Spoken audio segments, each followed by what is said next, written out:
The smoke alarm never went off. That's what haunted Michael Collins most in the weeks that followed, how close they had all come to death because of a $15 piece of plastic with dead batteries. If he hadn't woken up at 3:17 a.m. with that inexplicable urge to check on his sleeping daughter, the story you're about to hear would have ended before it began. Instead, it became the moment that would divide his life into before and after, and introduce him to the woman who would save him in ways he couldn't yet imagine. If this story touches your heart, please consider hitting that like button and subscribing to our channel for more real-life stories that remind us of the unexpected ways our lives can change in a single moment. Michael Collins had been raising 8-year-old Lily alone since his wife's death 3 years earlier. Their modest 2-bedroom apartment in the suburbs of Portland wasn't much, but it was home, filled with photos of happier times, Lily's artwork taped to the refrigerator, and the comfortable routine they'd established to keep moving forward through their grief. Michael worked as an accountant at a small firm downtown, a job that paid the bills but left little room for extras. Each morning, he'd wake at 6 a.m., prepare Lily's lunch, drop her at school, and head to work. Each evening, they'd have dinner together, he'd help with homework, and they'd watch one episode of whatever cartoon series Lily was currently obsessed with before bedtime. The weekends were for grocery shopping, laundry, and if the weather was nice, trips to the park where Lily could ride her bike while Michael watched from a bench, alternating between grading papers and watching his daughter's carefree circles around the path. It wasn't perfect, but they were managing. Or at least, that's what Michael told himself. The truth was more complicated. Michael was surviving, not living. The spark that had once made him quick to laugh and dream had dimmed to a flicker. He moved through his days with mechanical precision, his emotions carefully contained behind a wall built of routine and responsibility. The only time that wall showed cracks was when he looked at Lily, her mother's eyes staring back at him, full of a childhood innocence he was desperate to protect. On that fateful Tuesday night in October, Michael had gone to bed at his usual time, 10:30 p.m., after tucking Lily in and checking that her nightlight was working. The apartment building was quiet, most of its residents already asleep or winding down for the night. Nothing about the evening suggested it would be different from any other. Until 3:17 a.m., when Michael's eyes snapped open with an urgency he couldn't explain. At first, he thought it was just another bout of the insomnia that had plagued him since becoming a single parent. But as he lay there in the darkness, he noticed something unusual, a faint smell that didn't belong. Not quite smoke, but something burning. Electrical, maybe. Michael swung his legs over the side of the bed, intending to check the kitchen. But that same inexplicable instinct pushed him toward Lily's room instead. As he approached her door, the smell grew stronger, and when he placed his palm against the wood, it felt warm. Too warm. Heart pounding, Michael threw the door open. The sight that greeted him would be seared into his memory forever, flames licking up the wall behind Lily's dresser, where her nightlight had shorted out and ignited the curtains. The fire was spreading rapidly toward her bed, where she slept peacefully, unaware of the danger. Michael didn't remember crossing the room. One moment he was in the doorway, the next, he had Lily in his arms, her small body warm and heavy with sleep as he rushed her out of the apartment and into the hallway.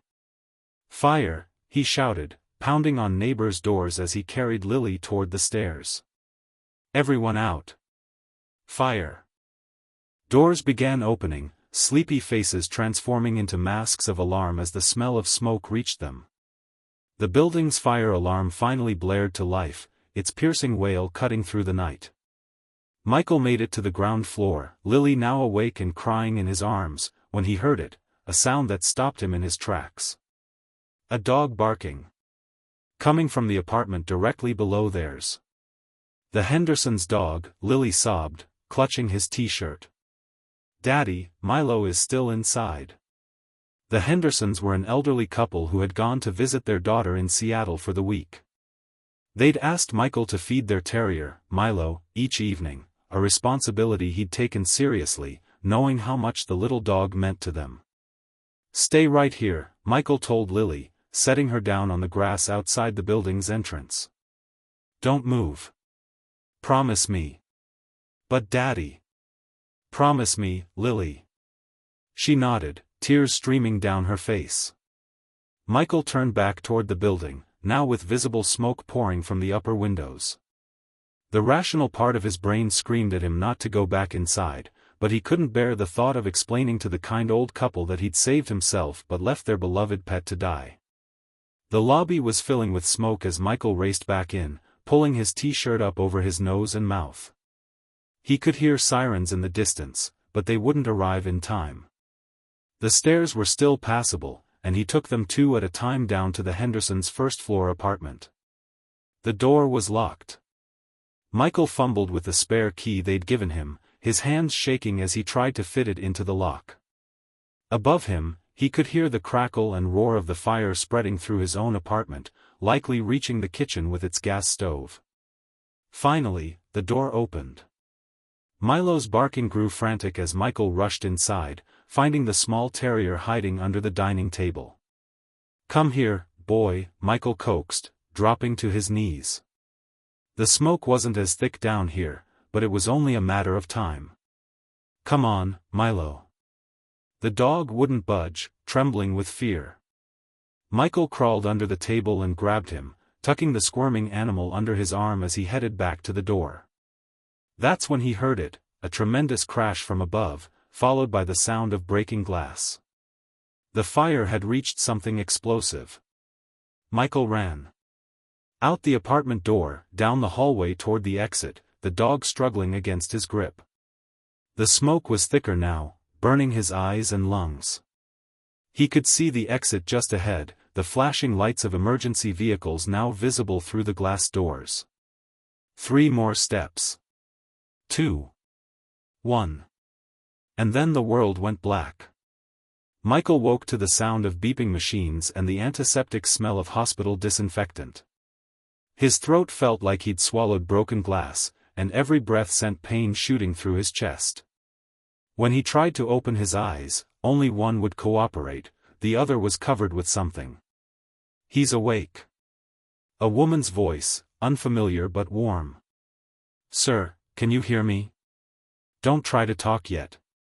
Michael's good eye focused slowly on the figure leaning over him, a woman in her early 30s with dark hair pulled back in a practical ponytail, wearing navy blue uniform pants and a t-shirt. A firefighter. Her face was smudged with soot, and she looked exhausted, but her eyes were kind. "Lily," Michael managed to rasp, the single word sending him into a painful coughing fit. "Your daughter is fine," the woman assured him, placing a gentle hand on his shoulder. "Not a scratch on her. She's in the waiting room with a social worker. The dog made it too, he ran out when you collapsed." Michael closed his eye, relief washing over him in a wave so powerful it brought tears. When he opened it again, the firefighter was still there, watching him with an expression he couldn't quite read. "You're an idiot," she said, but there was no heat in her words. "Going back in for a dog. You could have died." "Couldn't, leave him," Michael whispered. The woman shook her head, a reluctant smile tugging at her lips. "I know. That's why I went in after you." She extended her hand. "Elena Diaz. I pulled you out." Michael tried to lift his hand to shake hers, but found it was attached to an 4. Elena seemed to understand, withdrawing her hand with a nod. "The doctor will be in soon to explain your injuries. Smoke inhalation, some second-degree burns on your right arm and side, and a nasty cut over your eye from when you fell. But you'll recover." She paused, her expression softening. "Your apartment is gone, though. I'm sorry." The news should have devastated him. Their home, their possessions, the photographs of Lily's mother, all gone. But in that moment, all Michael felt was gratitude that his daughter was safe. "Thank you," he managed. "For saving me." Elena shrugged, uncomfortable with the gratitude. "Just doing my job." She glanced at her watch. "I should go. My shift ended hours ago." "Wait," Michael called, his voice stronger now despite the pain. "Will you tell Lily I'm okay? Before you go?" Something in Elena's face softened. Sure. I can do that. She disappeared from his room, and Michael drifted back into a hazy sleep, the medication in his fore pulling him under. When he woke again, it was to the feeling of a small hand in his and the sound of Lily's voice. Daddy? The firefighter lady said you were a hero. Michael turned his head to see his daughter sitting beside his bed, her face clean but her pajamas still smelling faintly of smoke. Behind her stood a woman he didn't recognize, the social worker, he presumed. Not a hero, he whispered. Just your dad. Lily's face crumpled. Our house is gone. And all my stuff. And the pictures of Mommy. The social worker stepped forward. Mr. Collins, I'm Janet Winters. We've arranged temporary housing for you and Lily at a hotel nearby once you're discharged. The Red Cross has provided some emergency supplies, and your insurance company has been notified. Michael nodded, the reality of their situation beginning to sink in. Everything they owned, gone. The home they'd built together after his wife's death, reduced to ashes. Where would they go? How would he work while recovering from his injuries? How would he keep Lily's life stable when his own had just been upended? The doctor arrived then, explaining Michael's injuries in more detail. He would need to stay in the hospital for at least 3 days, possibly longer depending on how his lungs healed. The burns would require regular dressing changes and would likely leave scars. The cut above his eye had needed 12 stitches. After the doctor left, Janet explained that Lily would stay with her during the day while Michael was hospitalized, and they would visit in the evenings. It wasn't ideal, but it was the best solution for now. Michael agreed, too exhausted and overwhelmed to argue.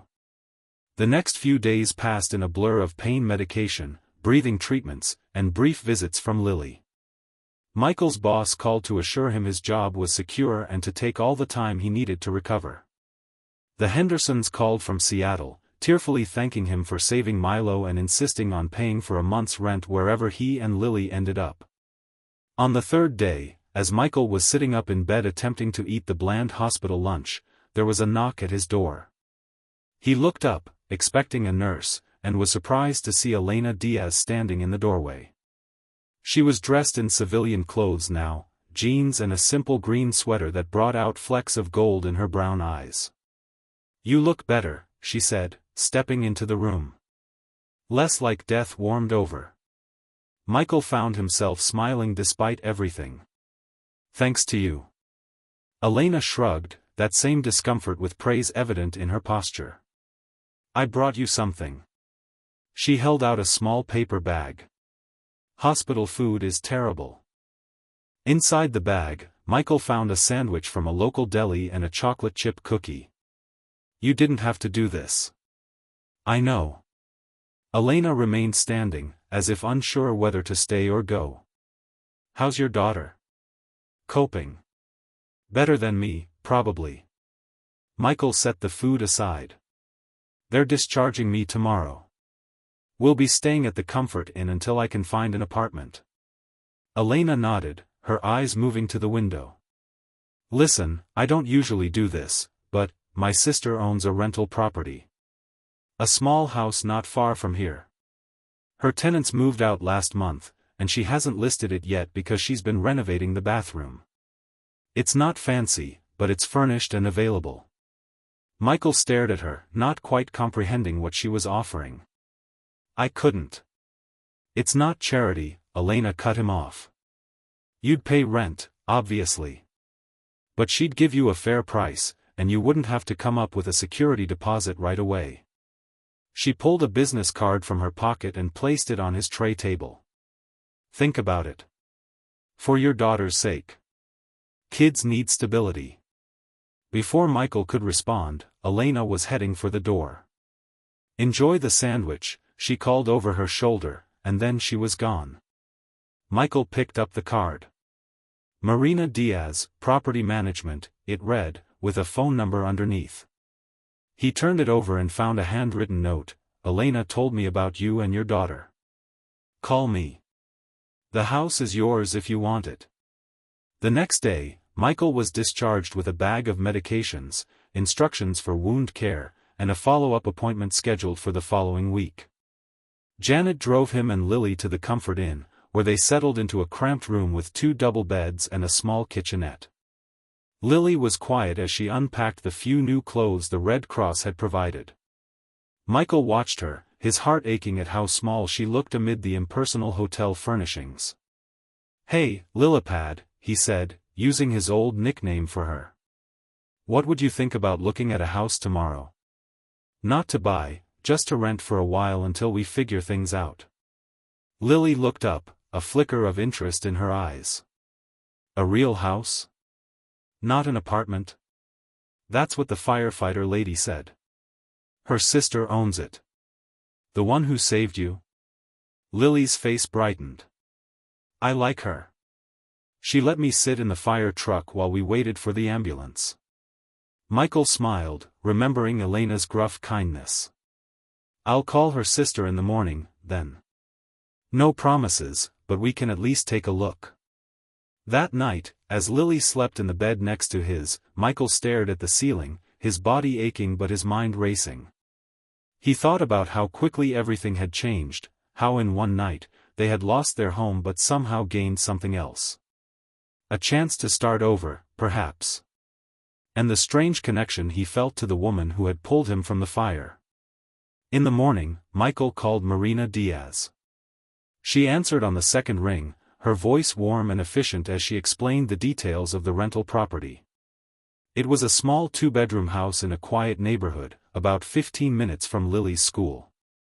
The rent was indeed fair, lower than what Michael had been paying for their apartment.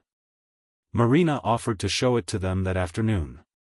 The house was exactly as Elena had described it, not fancy, but clean and well-maintained.